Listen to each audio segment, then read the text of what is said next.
Bonjour, vous écoutez Des SI et des Hommes, le podcast créé par Stratégie pour parler numérique, informatique, digitalisation, entrepreneuriat et bien d'autres sujets. Vous allez découvrir des conseils, des bonnes pratiques, des concepts clés à travers le témoignage de notre invité. Bonjour à toutes et tous, ravi de vous retrouver pour ce nouvel épisode de la rentrée de Des SI et des Hommes.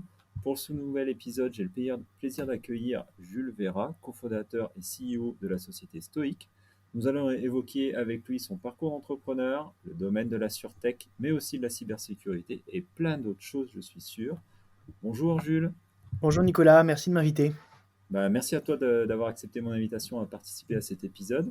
On va rapidement rentrer dans le vif du sujet, mais tout d'abord, j'ai une question, ma petite question habituelle pour rentrer tout de suite dans le bain du podcast.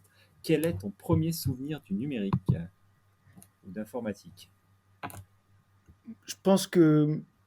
Alors moi je suis pas un geek, on en reparlera pendant l'épisode, donc c'est pas des souvenirs très lointains de quand je me suis mis à coder quand j'avais 6 ans.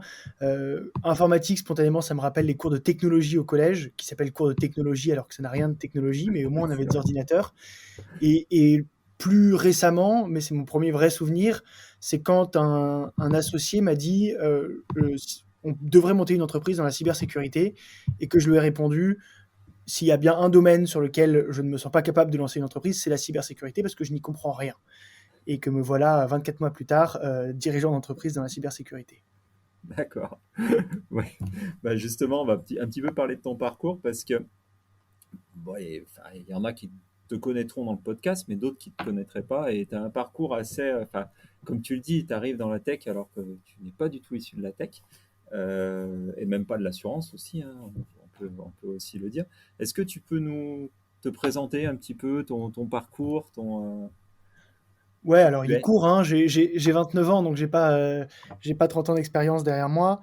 Euh, pour faire simple, donc je suis sorti d'école de commerce, j'étais à HEC il y a 5 ans, avec plutôt l'envie de partir dans des mondes qui n'ont pas de rapport avec ce que j'avais étudié. J'aimais la lecture, j'aimais la philosophie, et j'ai travaillé pendant 3 ans et demi pour un magazine de philosophie qui s'appelle Philosophie Magazine.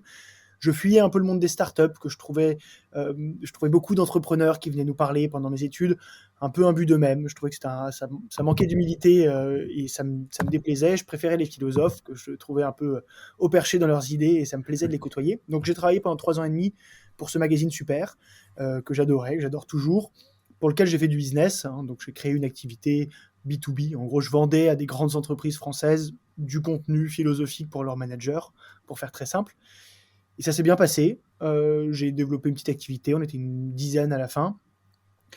Mais à un moment, j'ai eu envie de partir pour quelque chose de plus ambitieux. Sans savoir exactement dans quoi, j'ai eu envie de me lancer dans un projet qui avait des perspectives beaucoup plus prometteuses, moins de niche que ce que je faisais. Et en fait, le sujet de la cybersécurité est le seul que j'ai creusé.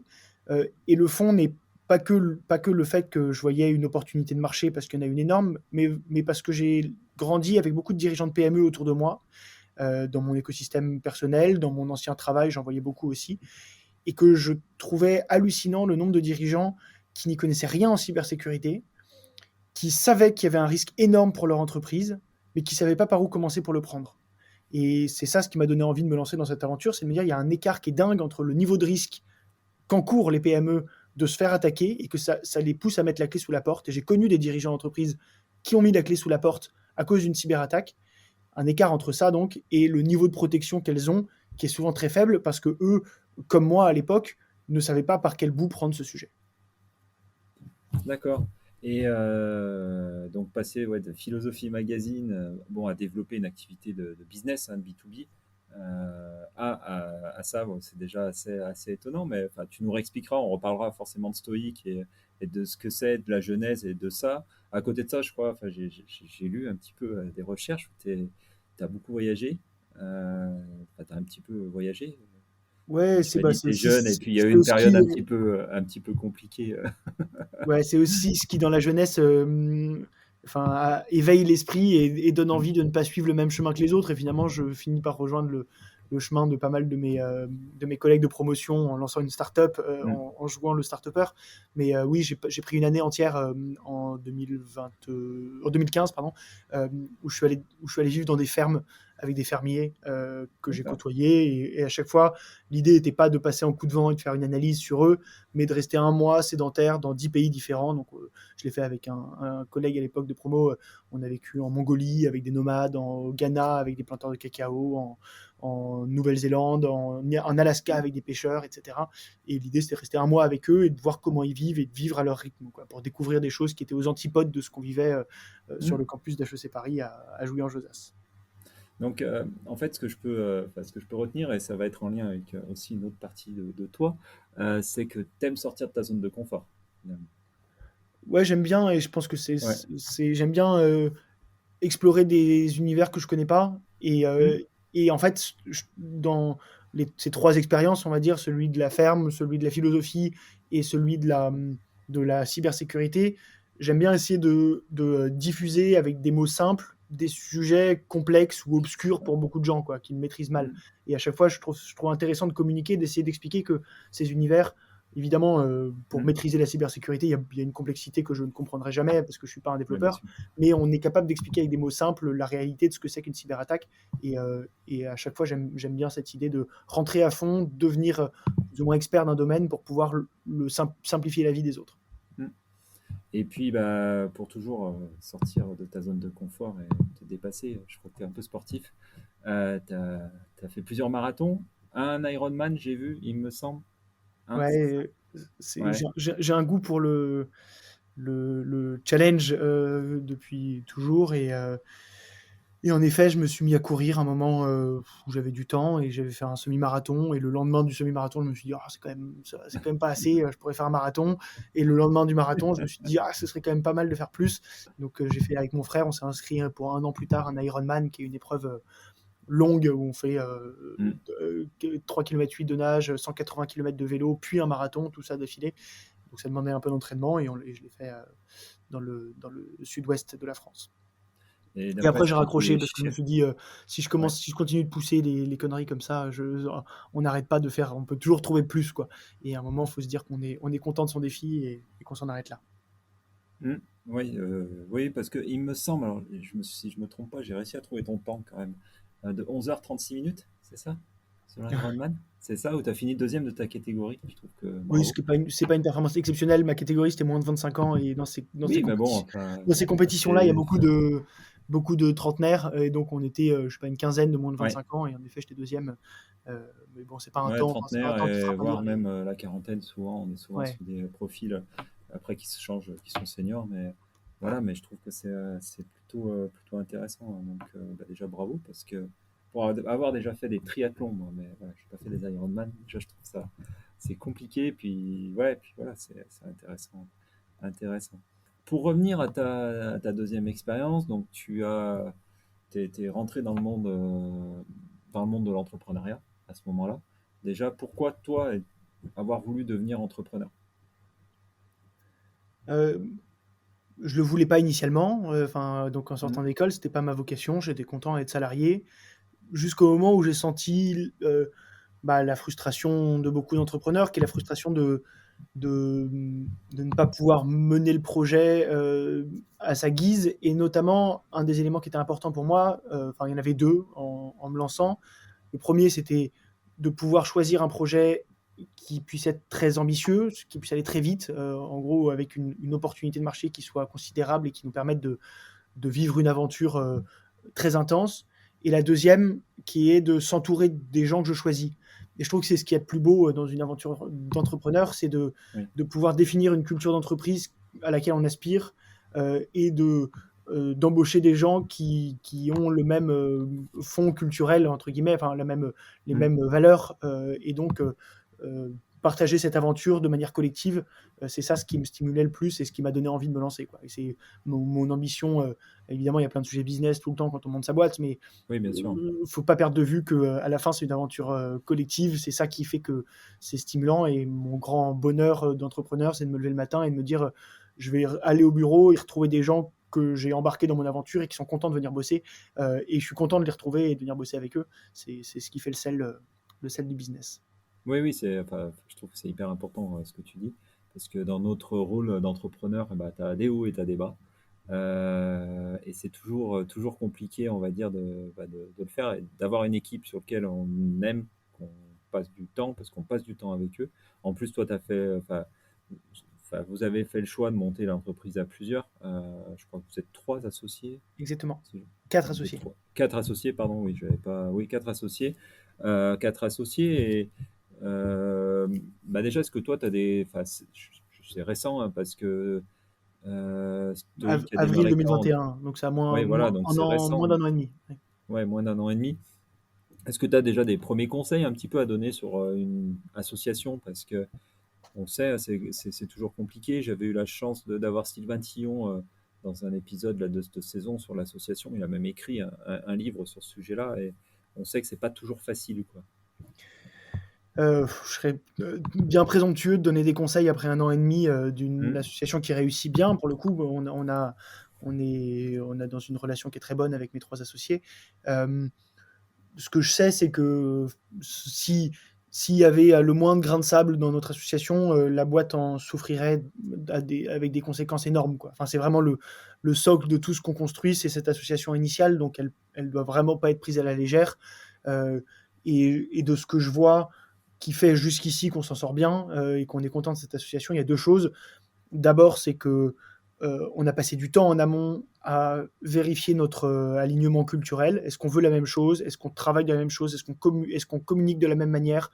Je sais qu'on est tous les 4, on se ressemble. On avait fait des questionnaires entiers où on se posait des questions sur comment vous voyez l'entreprise dans 5 ans, qu'est-ce que vous rencontrez un problème, comment est-ce que vous le communiquez aux autres, etc. Enfin, des choses assez pratico-pratiques. Et en plus qu'on a testé, on a pris un mois pour travailler ensemble avant de déterminer si on se lançait ou pas. Donc d'abord, évidemment, vérifier l'alignement culturel. Et ensuite, le deuxième, c'est que chacun ait un rôle qui lui est propre et que les autres lui admirent. Un peu comme en couple, quoi. Si on n'admire pas sa femme pour un mari, pour une raison ou pour une autre, ou même en amitié d'ailleurs, ça marche aussi. Enfin, je Tout vais à arriver fait. sur d'autres considérations, mais s'il n'y a pas cette forme d'admiration, ça ne peut pas marcher. Et aujourd'hui, Hmm. mes 3 associés, Philippe, qui vient du monde de l'assurance, je l'admire pour tout un tas de raisons, je ne vais pas lister maintenant. Alexandre, qui est notre responsable technique, qui est l'expert en cybersécurité et en data, je l'admire aussi pour d'autres raisons. Et Nicolas, qui s'occupe du produit, est impressionnant pour d'autres raisons, mais des raisons très spécifiques qui font que, selon moi, si on retire l'un des 3 associés que j'ai, la boîte s'effondre, quoi. Et ça, j'en suis persuadé. Et C'est sans ça, on ne pourrait pas continuer. c'est une certaine complémentarité finalement Voilà, que vous exactement. avez trouvé. Ouais, c'est une certaine complémentarité où chacun a sa place et son rôle. Personne, enfin finalement, ouais, comme tu dis, c'est que tu admires parce que cette personne est, alors, je sais pas si on peut dire experte dans son domaine-là, Ouais, et chacun trouve sa place. Et après, il y a tout le côté, ce que tu disais en amont, autour de la culture, de l'ambition, de ce que vous voulez faire, de vos convictions et aussi de vos croyances. Enfin, voilà, où tout se rejoint, même si vous avez des divergences forcément. Mais voilà, quoi. Après, je pense que c'est assez important, tout ce que tu viens de dire. Et tu en as un petit peu parlé, mais je vais réinsister encore un petit peu là-dessus. Pourquoi être venu dans ce domaine alors que tu n'étais pas du tout prédestiné à y venir, à la cybersécurité et l'assurance? Parce qu'il y a les deux, hein. Je pense qu'on peut parler des ouais. deux, hein. Donc, je dirais 3 raisons. La première, plus intrinsèque, c'est le goût d'aller explorer des choses que je ne connais pas, on en a parlé. La deuxième, c'est le sentiment qu'il y avait un manque terrible pour les PME et vraiment dangereux, quoi. Enfin, c'est-à-dire que Mm. pour moi, c'est une boîte qui a une vocation sociale. On a des PME qui sont le tissu économique de notre économie en France. On s'envisage même à l'échelle européenne, donc on va dire les PME européennes qui sont victimes tous les jours de tentatives de cyberattaques qui souvent réussissent, et quand elles réussissent, souvent obligent les entreprises à mettre la clé sous la porte. Mm. Et pourtant, ces entreprises sont extrêmement peu protégées. Et le besoin me paraissait tellement criant, tellement énorme, que c'est ce qui m'a donné envie de m'y intéresser. Et troisième point, c'est pour répondre à ta question de pourquoi l'assurance aussi, c'est parce que je trouve que c'est cette fois-ci par opportunisme, enfin par Mm. pragmatisme, je dirais plutôt, un dirigeant d'entreprise qui n'y connaît rien en cybersécurité, si on veut l'aider à se protéger, il faut arriver avec des propositions très simples à mettre en œuvre. Et il n'a parfois pas de directeur technique, il n'a parfois personne qui s'y connaît en technique, tu sais ça mieux que moi, je pense, Nicolas. Et donc, il faut être capable de lui proposer quelque chose que tu vas lui expliquer avec des mots simples et qu'il n'aura pas besoin de faire quoi que ce soit pour se protéger, et ce ne sera pas un budget énorme. Et donc, l'idée de Stoic, c'est de se dire on va associer dans un même produit euh, une couverture d'assurance pour dire aux dirigeants, si tu te fais attaquer, on prend tout en charge. On prend en charge la gestion de la crise, les coûts de gestion de crise, les conséquences financières, etc. Et on associe à ça des outils de sécurité qu'on développe en interne et qu'on leur met gratuitement à disposition, sans qu'ils aient rien à faire, qui leur permet eux, de se sentir plus protégés pour le prix d'une assurance, et pour nous, évidemment, d'avoir des clients en meilleure santé, donc moins de clients à assurer, moins de sinistres à assurer. Voilà. Donc, le fait d'avoir cette idée, l'assurance, c'est pour une logique de simplicité et d'exhaustivité dans l'offre qu'on a. Non, après, on reviendra aussi un peu plus précisément sur Stoic et le monde de l'assurance, parce que je pense il y a beaucoup de méconnaissances sur l'assurance cybersécurité, sur ce que ça peut apporter, etc. Revenir sur la plus-value de Stoic aussi, avec cette double casquette, on va dire, en gros, hein, cette double casquette. Mais je voulais revenir un petit peu sur toute la partie, un petit peu domaine de cybersécurité. Il y a quelque chose qui est hyper important et sur lequel je te rejoins. On se connaît maintenant depuis quelques temps, finalement, parce que depuis quelques temps, depuis un peu le démarrage presque de Stoic, hein, parce que on a rapidement échangé tous les deux.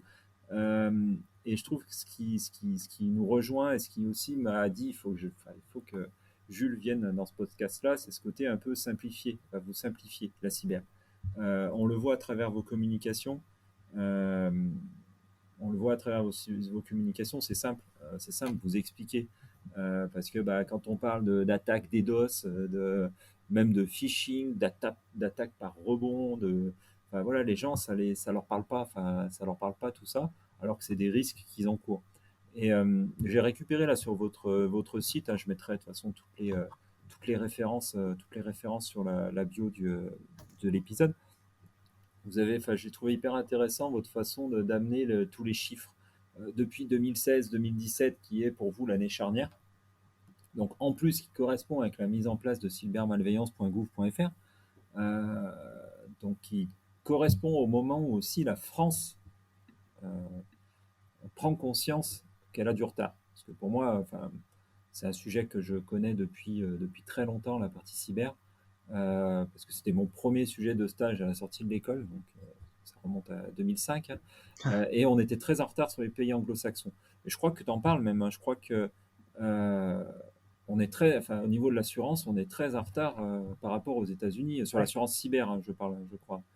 Euh, j'ai cru lire ça, et je crois que j'avais pris des notes.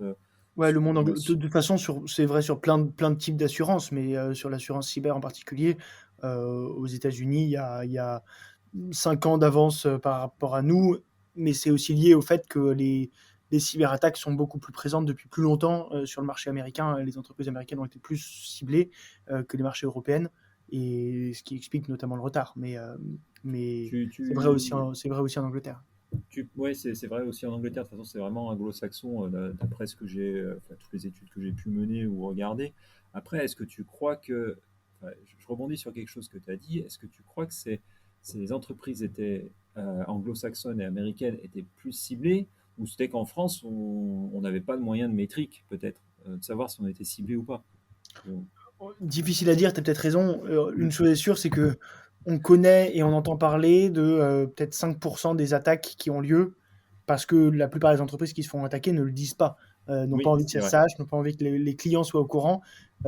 Et donc, est-ce qu'on a plus une culture du secret et de la discrétion en France ou en Europe que c'est le marché américain? C'est peut-être ça aussi, qu'on n'en parle pas alors qu'il y a plein d'entreprises qui se font attaquer.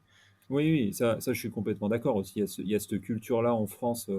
Déjà, la culture malheureusement de l'échec, hein, ça, on pourrait en parler longuement en France, où on n'aime pas parler de ces échecs. Donc les entreprises n'aiment pas parler de ça. Et je trouve que c'est hyper important d'avoir des retours d'expérience d'entreprises qui ont été attaquées, ou de dirigeants qui ont été attaqués, qui s'en sont sortis ou pas sortis.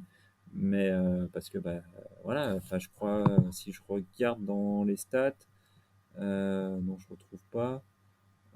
ouais, il y a 16% des cyberattaques qui ont été identifiées en 2020 qui ont menacé la survie de l'entreprise. Donc, c'est quand même assez énorme. Et alors, je ne sais pas si tu as des retours d'expérience, toi, mais il me semble que oui, vous en aviez eu. Mais moi, j'en ai eu un d'une grosse entreprise française, Manutan. Ouais. Manutan. Alors, on peut en parler parce que ils ont beaucoup communiqué là-dessus, sur un ransomware qu'ils ont eu. Donc, un virus qui demande une rançon, qui vient crypter les données et demande une rançon. Mais je trouve que le récit est. Enfin, moi, j'ai même fait des conférences 2 fois avec le directeur général là, des papeteries Pichon, donc qui font partie du groupe Manutan. C'est assez incroyable, quoi. Comme il disait, il y a des gens quand même qui sont partis en dépression à la fin, hein, parce que c'est comme une prise d'otage. Je racontais, c'est comme une prise d'otage et ça se passe comme une prise d'otage. Derrière, c'est de la négo, c'est de la négo. On fait croire aux gens qu'on est toujours dans la négo pour le temps de restaurer les données et de voir ce qui est possible de restaurer. Il ne faut pas payer les rançons, mais ça, je pense que tu peux en parler. Mais des fois, il faut. Des fois, il n'y a pas le choix. Il faut pour pouvoir aussi sauver l'entreprise. Mais je ne sais pas si de ton côté, toi, tu as des retours d'expérience. Plus que ça, oui, j'ai des retours d'expérience qu'on a récoltés avant de se lancer et et qu'on continue de récolter en continu. Et puis on gère des sinistres aussi, nous. C'est Oui, maintenant notre métier en tant que. Enfin, quand on est dans l'assurance cyber, on fait payer des entreprises pour qu'elles se protègent, enfin qu'elles puissent être prises en charge en cas d'attaque. Et on a des attaques qu'on doit gérer et sur lesquelles on accompagne des entreprises. Et en effet, il y a un côté extrêmement stressant pour ces dirigeants et même pour les employés, quoi. Enfin, il y a des employés qui se disent on se retrouve à l'âge de pierre où tous nos systèmes informatiques sont bloqués et donc il faut qu'on se retrouve à parler aux clients et noter sur un bout de papier leurs demandes plutôt que de les rentrer sur le CRM qui est plus accessible, quoi. oui. Donc c'est traumatisant, ça déroule complètement et puis si ça dure, c'est catastrophique pour une entreprise. En termes de chiffre d'affaires, en termes de réputation, enfin, il y a des conséquences qui sont innombrables. Hmm. Oui, non, non, mais oui, il y a des conséquences, comme tu dis, autant financières, mais aussi des conséquences sur l'image. Des conséquences des fois qu'on ne peut pas forcément quantifier, pas forcément immédiates aussi. Donc voilà, et c'est vrai que la période Covid a fait accélérer les choses, forcément pour plein de raisons, parce que les systèmes se sont ouverts un peu rapidement pour les raisons de confinement. Beaucoup d'entreprises sont mises rapidement au numérique et qu'ils n'étaient pas prêtes. Enfin, moi, j'ai vu des choses assez incroyables quand même dans notre métier en termes de cyber, quoi.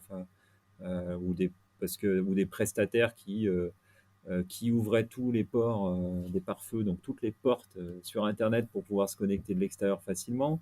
Enfin, voilà, donc, et dans vos stats que que vous avez remontés, il y a eu quand même 4 fois plus de ransomware en 2020. En 2021, il y a une augmentation de 95% de sollicitations de cybermalveillance.gouv.fr, que les gens ne le savent pas, mais on a quand même un organisme en France qui peut aussi vous aider, vous aider et déclarer pour aussi faire des travaux de recherche et d'amélioration, au-delà de l'assurance. Les secteurs les plus touchés sont l'e-commerce, la finance et la santé, toujours en 2021, et aussi les principales attaques qu'on peut voir. C'est c'est le phishing qui correspond à peu près à 73% des attaques, et ensuite l'exploitation d'une faille. Donc une faille, c'est quand on ne met pas à jour son système d'information, son application, voilà, tout ce qui doit être mis à jour, et qu'elle peut être exploitée par un pirate. Et après, il y a l'arnaque au président aussi, surtout dans ces périodes de vacances. Enfin, on enregistre là au mois d'août. Moi, je sais que c'est une sensibilisation que je fais à mes clients où c'est le moment de départ en vacances où les arnaques au président marchent le Ouais. mieux, hein. Où le comptable appelle en urgence en disant attention, est-ce que vous pouvez me valider un virement, il doit partir aujourd'hui, c'est Mm. 5 000 euros, est-ce que vous pouvez le faire? Et évidemment, c'est pas le comptable au bout du fil. Mm. Et donc, avec un peu ce panorama, toujours, j'aime pas trop souvent faire des conférences à cybersécurité et tout ça, parce que t'es très, tu deviens très parano pour les gens. Enfin, tu deviens très. Ouais. Là, si on rebondit un petit peu là-dessus, l'assurance cyber, elle va se placer là sur, comment elle va se placer dans les entreprises, Bah, écoute, l'assurance, en fait, c'est cyber, c'est principalement trois types de promesses à une entreprise. La première, c'est de dire si vous vous rendez compte que vous faites attaquer. Tout d'un coup, votre système informatique n'est plus fonctionnel. Vous avez une demande de rançon. Enfin, vous voyez que vous ne pouvez plus vous mettre à travailler. Vous avez à disposition un numéro de téléphone, 24 heures sur 24, 7 jours sur 7, que vous pouvez appeler et qui tout de suite vous mettra en relation dans les 10 minutes avec un expert en gestion de cyberattaque qui vous aidera à gérer la crise de ce moment-là à la remise en état de votre système informatique. En gros, c'est se dire, même si vous n'avez pas un super prestataire informatique ou si vous avez un prestataire informatique qui ne s'y connaît pas forcément en cyberattaque, vous êtes épaulé par quelqu'un qui sait ce que c'est que de gérer une cyberattaque et qui va vous aider à remettre en état votre système informatique. Et tous les coûts liés à ça, évidemment, sont pris en charge. Et il y a des coûts matériels, mais il y a aussi des coûts humains. Tout ça est pris en charge par l'assurance. Ça, c'est la première promesse, gestion de crise au sens large. La deuxième, c'est de dire, vous allez perdre de l'argent si vous ne pouvez pas travailler pendant un certain temps. Et donc, toute la marge brute que vous auriez dû réaliser pendant le temps de l'interruption de votre business est couverte par l'assurance. Donc, à la fin, quand vous avez tout recommencé, on fait une estimation, on se dit, bon, sur un mois, vous avez réalisé tant de marge brute, vous auriez dû réaliser tant, l'assurance couvre la différence. Et la troisième garantie, promesse, c'est la responsabilité civile de l'entreprise. Si, par exemple, je suis une entreprise médicale, dans le domaine médical, j'ai de la donnée sensible sur mes patients ou sur des clients, cette donnée fuite parce que l'attaquant s'en est emparé et l'a fait fuiter, on se retourne contre moi parce que mon client dit, bah non, c'est de la donnée personnelle qui a fuité. Là, ça peut me coûter cher pénalement, en frais de défense, en conséquences pécuniaires. Et c'est l'assurance qui peut prendre en charge toute la responsabilité civile liée à une fuite de données. Voilà, c'est les principales garanties. Il y en a plein de sous-lignes ensuite. Puis il y a la fraude que tu as cité aussi, Nicolas. Et justement, est-ce que tout le monde peut se faire assurer pour une assurance cybersécurité? Tout le monde devrait, mais aujourd'hui, c'est le grand problème sur l'assurance cyber, et c'est aussi pour ça qu'on s'est lancé avec Stoic, c'est que les assureurs ont peur d'accorder cette assurance. C'est presque le monde à l'envers, quoi. Les entreprises en ont besoin, viennent voir les assureurs, disent je veux m'assurer, et les assureurs disent non. Pour telle raison, et ils mettent de plus en plus de critères, on ne peut pas vous prendre, ou alors à des coûts exorbitants. Pourquoi ? Parce que le modèle d'un assureur, c'est de faire payer un petit montant à une entreprise, et en ayant plein de ces petits montants, ça leur permet de dédommager les quelques entreprises qui se font attaquer. Sauf que les assureurs connaissent tellement mal le risque cyber, on a tellement peu de recul sur les attaques, et puis ça demande tellement d'expertise de comprendre ce que c'est qu'une cyberattaque, qu'ils ont historiquement perdu beaucoup d'argent. En 2020, les assurances cyber en France ont payé en dédommagement pour les entreprises 65% de plus qu'ils n'ont collecté de leurs clients. Voilà. Donc c'est dire que c'est absurde, quoi. Enfin, genre, c'est le modèle de l'assurance qui est pas rentable du tout. Donc la manière dont réagissent les assureurs, c'est qu'ils disent, à partir de maintenant, on rend super compliqué l'accès à notre assurance, ou super cher. Et nous, ce qu'on cherche à faire avec Stoic, c'est de mettre beaucoup moins de barrières à l'entrée, mais de dire, on va techniquement auditer les entreprises, ça se fait automatiquement, en 1 heure, notre outil va tester l'entreprise, lui dire si ça va à peu près, et auquel cas on peut l'assurer, ou s'il y a des choses qui ne vont pas, et si ça ne va pas, on va lui expliquer ce qui ne va pas, comment elle peut le corriger, et qu'elle revienne nous voir ensuite, une fois qu'elle s'est mise à niveau, pour pouvoir s'assurer. Donc notre vocation, c'est de pouvoir rendre l'assurance cyber beaucoup plus accessible aux petites entreprises qui doivent s'assurer. Et quand tu parles des conditions, pour bien que tout le monde comprenne, parce que l'assurance, c'est un niveau de risque qui est calculé, on va dire, qui est calculé. C'est les conditions. On va parler. Est-ce qu'ils ont, je sais pas, une politique de mot de passe? Est-ce qu'ils ont des sauvegardes? Est-ce qu'ils ont on parle de ça. Enfin, moi, j'ai vécu avec quelques clients qui voulaient s'assurer. C'est souvent ce qu'on nous demande. Voilà, et sauf que si on demande à une PME 15 critères comme ça, est-ce que tu as tes sauvegardes? Ça, les sauvegardes, nous, on le demande aussi, parce que je dirais c'est le premier, le b.a.-ba. Mais si on commence à dire, est-ce que tu as bien 2 facteurs d'authentification pour te connecter à toutes tes ressources? À chaque fois, on te demande, dès que tu veux te connecter à ton CRM, on te demande une adresse mail plus un texto. Si on te demande si tu as déjà fait des audits de sécurité dans les 12 derniers mois, si on te demande si tu as bien des pare-feux, des antivirus, etc., la plupart des PME vont dire bah non, vous m'en demandez trop, enfin je suis trop petit pour ça. Oui, tout à fait. Et le problème, c'est qu'à force d'en demander autant, les assureurs écrèment et n'ont plus que quelques petits clients qui n'ont la plupart du temps, qui sont ceux qui n'ont pas besoin d'une assurance parce qu'ils sont déjà super protégés. Et donc notre but à nous, c'est d'en poser beaucoup moins de questions, mais de reposer plus sur ce diagnostic technique pour aider les entreprises à se protéger et pour rendre plus facile l'accès. Oui, et puis c'est ce que tu dis. En plus, bon, on va rapidement en parler de Stoic aussi, mais c'est que votre créneau est aussi sur plutôt les PME. Enfin, voilà, là, tu parlais d'entreprises qui prenaient les assurances, c'est souvent des grands groupes. Et souvent, moi, ce qu'on va me dire, c'est que mes clients, ma typologie de clients, me disent oui, mais c'est pas pour nous. Les assurances cyber sont pour les grands groupes. Non, c'est pas vrai. Enfin, c'est pas vrai. Enfin, je pense que les gens se rendent pas compte aussi que c'est pas, c'est pas des coûts exorbitants d'assurer en cyber, mais aussi il y a des prérequis.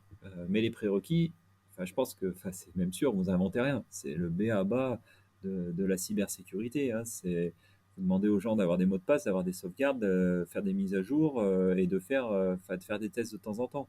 Donc, pas faire des tests, mais Ouais, et une idée en termes de cybersécurité qui est pas présente souvent dans les esprits, c'est que il y a deux types d'attaques. Il y a des attaques ciblées où des attaquants se disent je veux aller faire mal à Total, à BPCE, à BNP Paribas, j'en sais rien, aux grands groupes.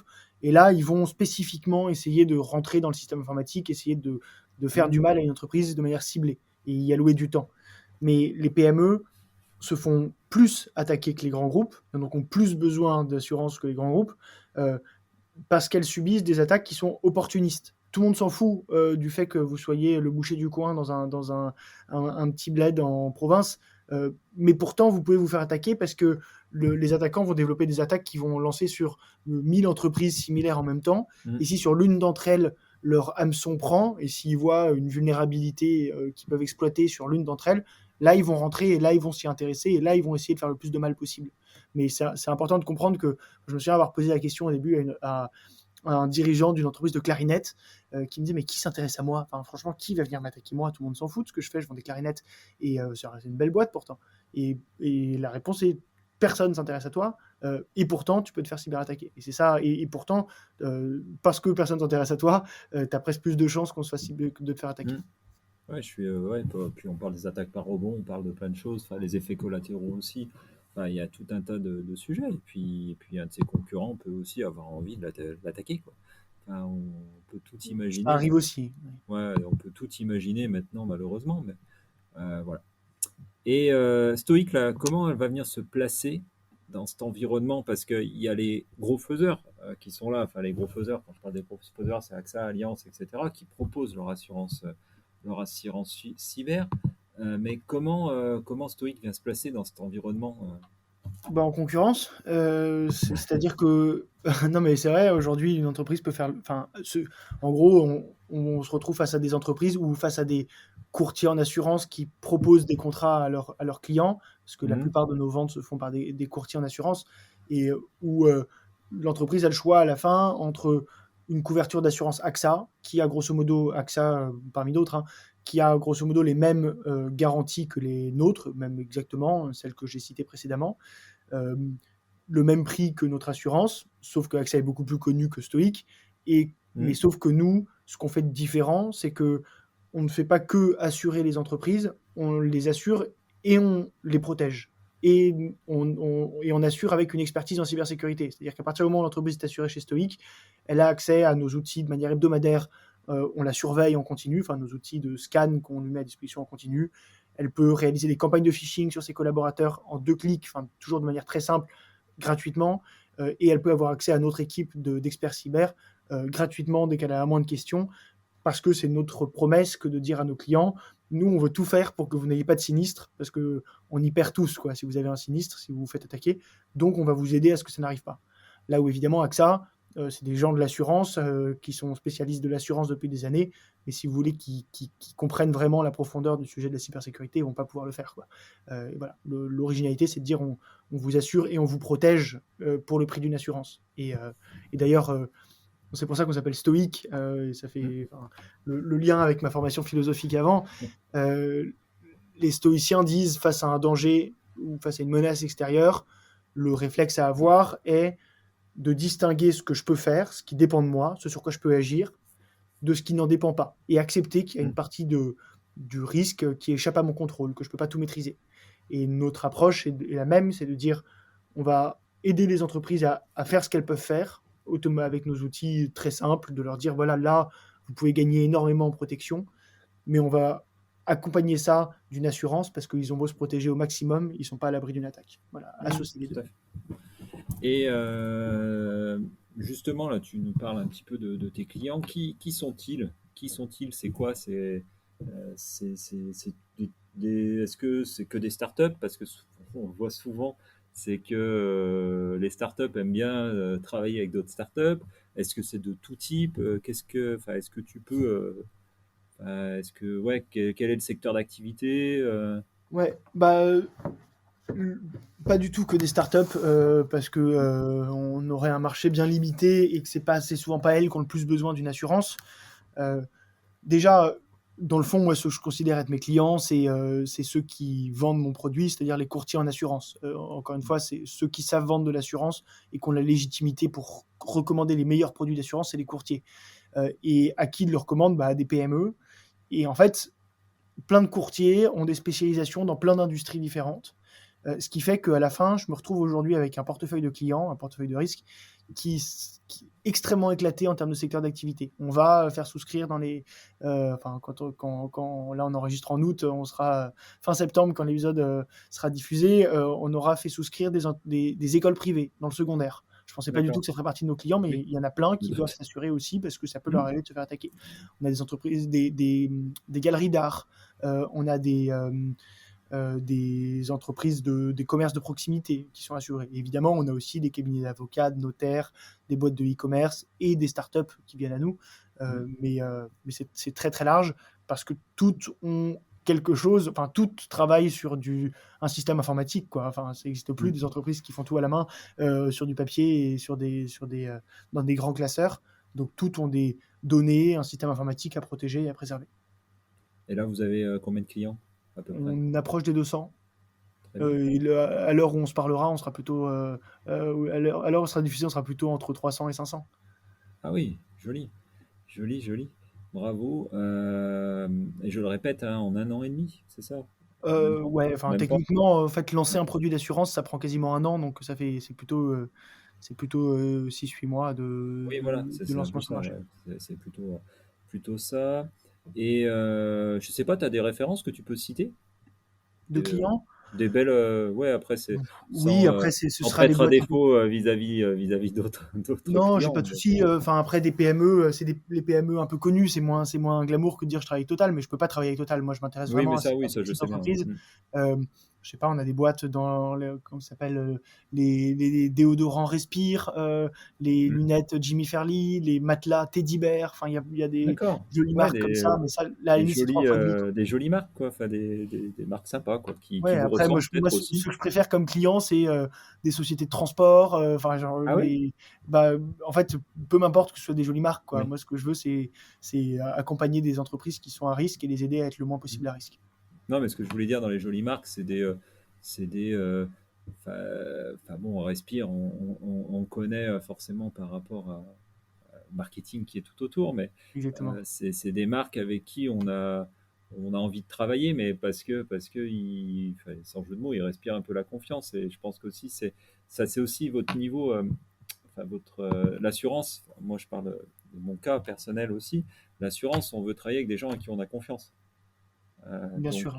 Voilà. Et moi, c'est mon sujet numéro 1 depuis qu'on a lancé Stoïque. C'est comment est-ce qu'une jeune insurtech, une jeune start-up avec des start-upers en plus jeunes, j'ai 29 ans, j'ai l'air d'en avoir 20. Comment réussir à inspirer de la confiance dans un marché vieux comme le monde comme ça, surtout sur un sujet aussi touchy, aussi grave que la cybersécurité. Et la confiance, elle se gagne au fur et à mesure par différents leviers, mais c'est un vrai challenge pour nous d'acquérir cette confiance progressivement. Puis en plus, tu en as parlé, c'est que quand vous avez cherché ce domaine de la cybersécurité, je trouve que le côté marketing est hyper important parce que la cybersécurité, on entend beaucoup parler. Il y a un nombre de boîtes qui se montent là-dedans, de tout et de rien. On parle même maintenant, on entend beaucoup parler de cyberbusiness. Moi, j'aime mieux aller dans le côté. Je parle de moins en moins de cybersécurité, je parle beaucoup de cyber-résilience maintenant. Et je trouve que l'assurance va bien s'insérer là-dedans parce que l'assurance va forcément aider à redémarrer, va aider à redémarrer, va aider à résister au choc. C'est la définition de résilience. Et je trouve que dans ce côté marketing est devenu hyper important dans notre métier de la cyber parce qu'il y a beaucoup de choses. Il y a beaucoup de choses et c'est vrai que le message que vous voulez faire passer est plutôt quelque chose d'un peu plus optimiste que pessimiste parce qu'on a beaucoup de choses qui veulent faire peur aux gens. Et je trouve que c'est mon avis, hein, je sais pas, c'est mon ressenti. Ouais, je comprends ce que tu veux dire. Et de toute façon, je me souviens quand j'ai commencé à me lancer sur ce sujet, d'en leur parler un peu autour de moi, notamment à une dirigeante de PME qui me disait est-ce que tu es sûr de vouloir faire tes prochaines années sur une entreprise où tu vas jouer sur la peur des gens et c'est vrai que, mine de rien, le moteur d'achat, c'est de la peur, quoi. Enfin, en assurance, en général, c'est souvent ça. Soit c'est obligatoire, soit c'est que j'ai vraiment peur. Et, et c'est pas facile, et il faut réussir à le transmettre on a essayé de faire en sorte que, je sais pas, notre site internet soit pas sur fond noir comme toutes les entreprises de cybersécurité, ça fasse peur. On essaie d'avoir quelque chose d'un peu plus joyeux, positif, mais en même temps, si tout le monde était joyeux, positif par rapport au risque cyber, on n'aurait pas beaucoup de clients. Et donc, il y a une forme d'optimisme, tu as raison, à trouver. Quelque chose que j'essaie de rappeler souvent, mais qu'il n'y a pas de fatalité, quoi. Si on se protège à peu près bien, si on a les bonnes mesures en place, même si on se fait attaquer, on va pouvoir relancer l'activité, on va pouvoir ne pas avoir de données sensibles qui fuitent. Il y a des choses qui peuvent être mises en place. On pourra toujours se faire attaquer, ça peut arriver, mais les conséquences peuvent être plus ou moins graves selon comment on y est préparé. Oui. Et tu l'as dit, tu l'as dit parce que là pour l'instant c'est combien t'as dit de clients 200 Ouais, quasi. 200, 300, 350 quand l'enregistrement va passer. Une start-up qui a fait une première levée de fonds, alors tu me dis si je me trompe sur les dates, en janvier 2022 de quasi 4 millions d'euros. Une autre en juillet 2022 de 11 millions d'euros. Donc on voit que faut accélérer tout ça. Et moi là où je voulais en venir, parce que c'est un point important, c'est que tu rentres dans le monde de la start-up forcément, mais quand on est là, il faut recruter. Pour vous, souvent, là, avec votre accélération, c'est du recrutement assez massif quand même à prévoir. Je ne sais pas, tu nous diras un peu les chiffres là, des prévisions de recrutement et de là où vous en êtes aussi, combien vous êtes, etc. etc. Et moi, là où je voulais en venir, c'est aussi cette difficulté à recruter, à attirer des talents. Parce qu'on est dans un monde où il y en a actuellement, où on sait en France où la main-d'œuvre est compliquée à trouver. Comment vous vivez ça, vous, et comment vous essayez de l'amener? Alors, en effet, on essaie d'aller vite. C'était ma première exigence dont je parlais tout à l'heure pour me lancer. Et là-dessus, je suis servi, ça va vite. On a levé donc quasi en cumulé 15 millions d'euros. Ce qui est bien, ça nous permet d'avoir de la visibilité sur la suite et de pouvoir recruter. Là, aujourd'hui, on est 25, on sera 35 fin octobre. On a déjà 10 personnes qui nous rejoignent sur septembre-octobre. Après quoi, on va calmer un petit peu les recrutements pour pouvoir se concentrer sur le business, parce que ça prend du temps d'onboarder des gens nouveaux chaque semaine. Ce serait mentir que de dire qu'on a vraiment des grosses difficultés à recruter. En toute honnêteté, après, on a toujours des difficultés à recruter les meilleurs et on veut aller chercher les meilleurs profils. Mais on a de la chance dans cet écosystème dans lequel on est. Quand on arrive à bien communiquer, comme on a essayé de le faire, quand on arrive à lever des fonds, de réussir à attirer les candidats. Et je pense qu'on est à un stade de notre développement où on n'a pas eu tant de mal que ça à attirer des très bons candidats, des très bons sales, des très bons ingénieurs, des très bons ingénieurs en cybersécurité. Le seul écosystème sur lequel j'ai eu du mal à recruter des profils, des bons profils, c'est dans le monde de l'assurance. On fait de l'assurance et je recrute des souscripteurs en assurance, des actuaires, des gestionnaires de sinistres, enfin des métiers assez spécifiques. Et faire sortir quelqu'un qui travaille depuis 10, 15, 20 ans chez Hiscox, chez AXA, chez Allianz, enfin dans ces grands assureurs, le faire bouger pour rejoindre une startup parce qu'il a une compétence qui me semble importante pour nous. Ouais, C'était pas facile.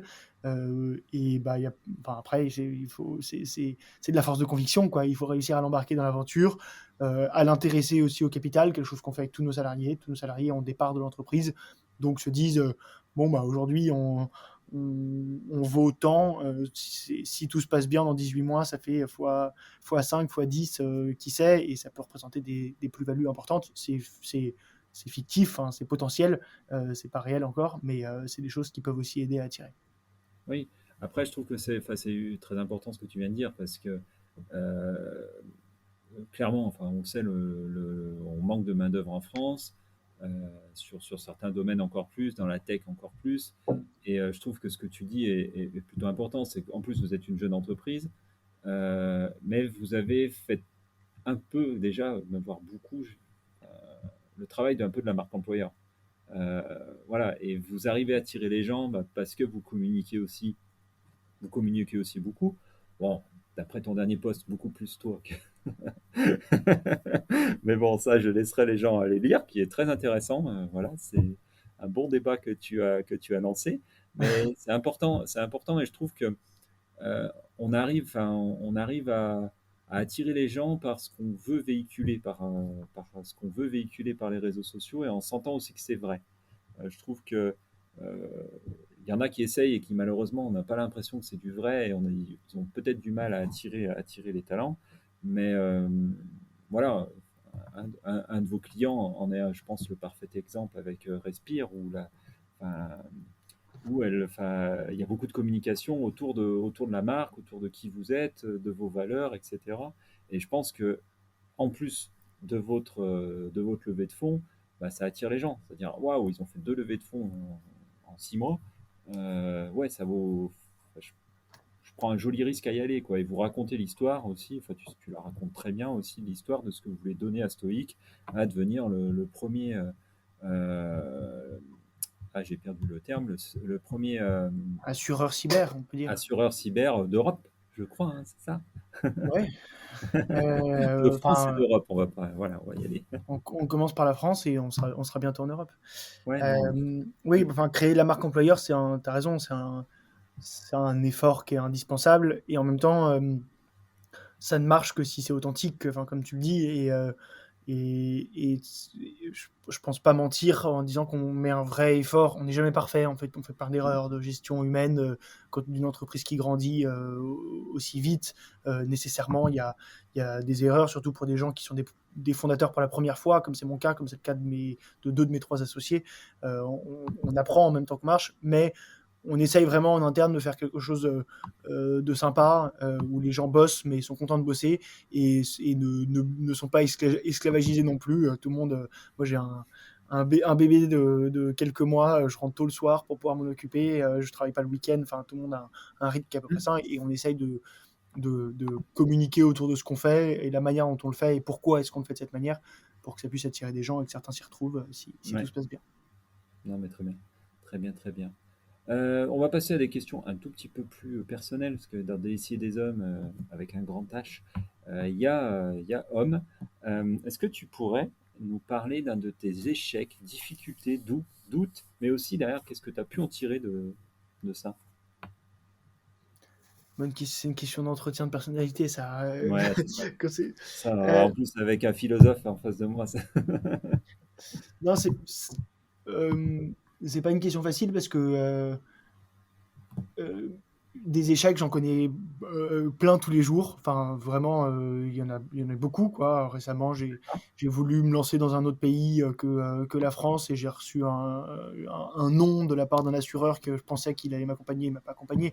Peu importe, c'est des choses qui arrivent. J'en ai plein au quotidien, des candidats qui finalement ne nous choisissent pas plutôt qu'un autre, et même dans ma vie passée, hors stoïque, plein d'exemples comme ça.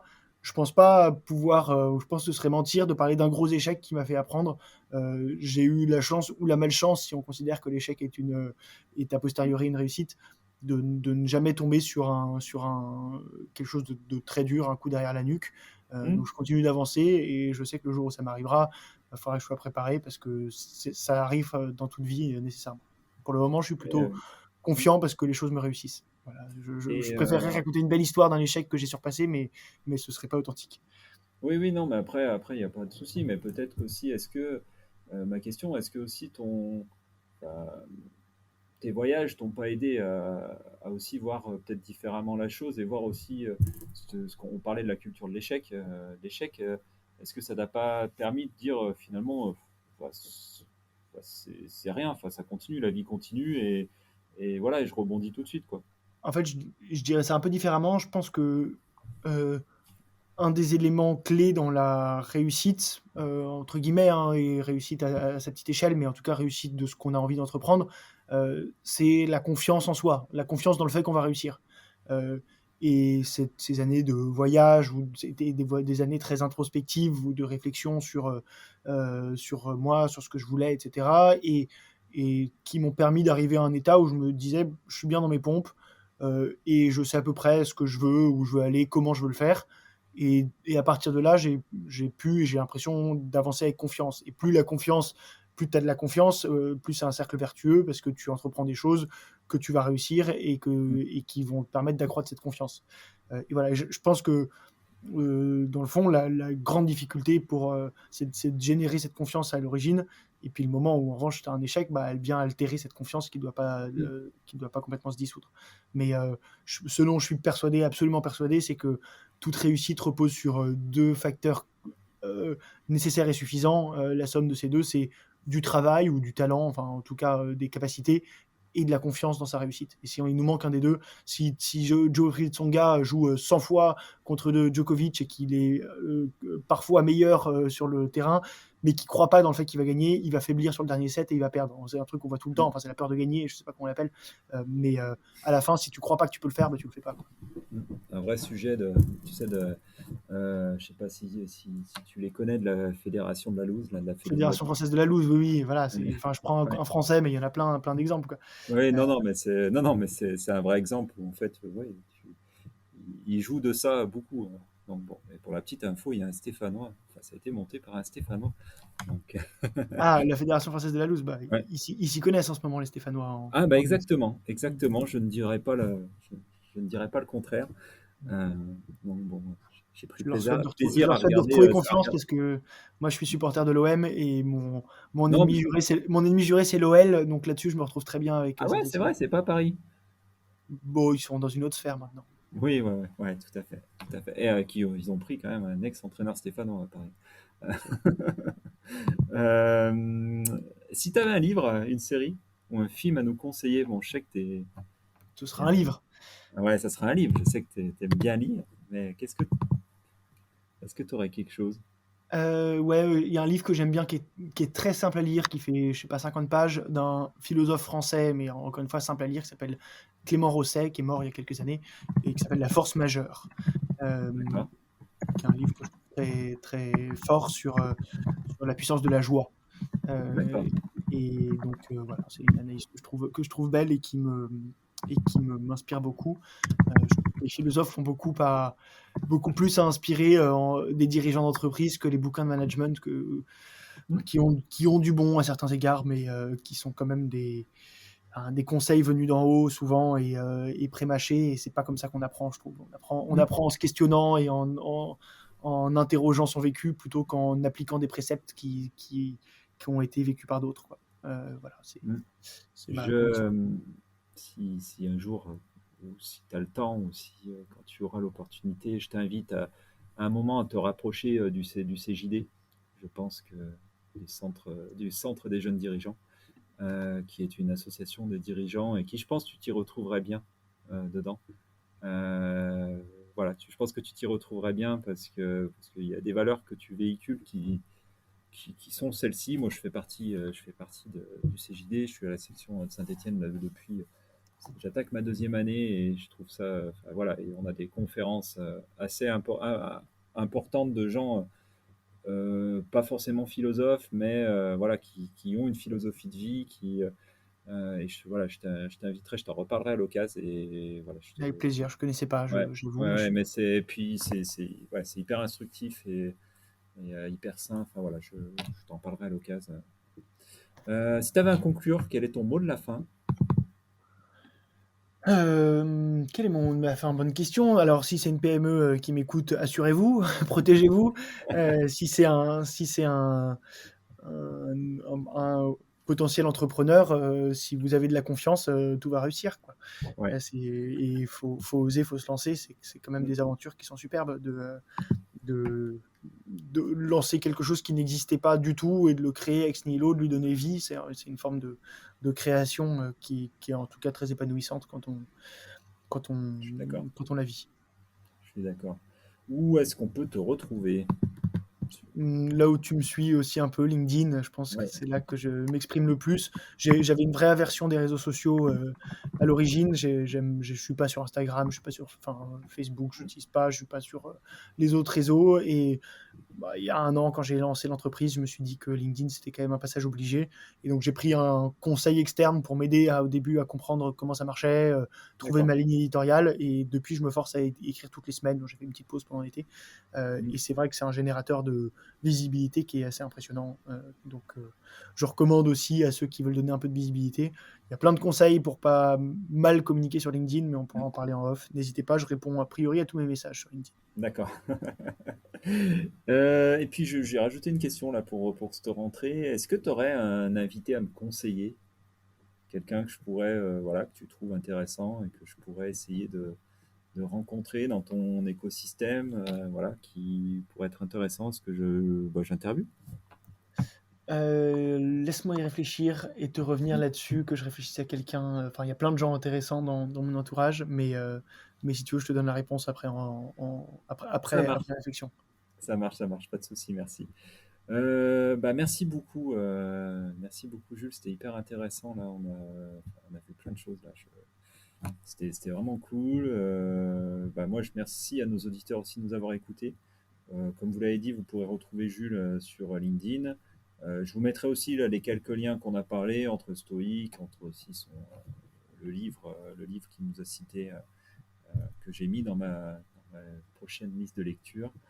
Et si vous avez des questions à propos du système d'information, n'hésitez pas à nous contacter, via Facebook, LinkedIn, sur tous les réseaux sociaux. Vous pouvez aussi nous contacter sans problème. Abonnez-vous sur votre plateforme d'écoute pour ne pas rater nos prochains épisodes. Merci Nicolas. Merci à tous. Au revoir.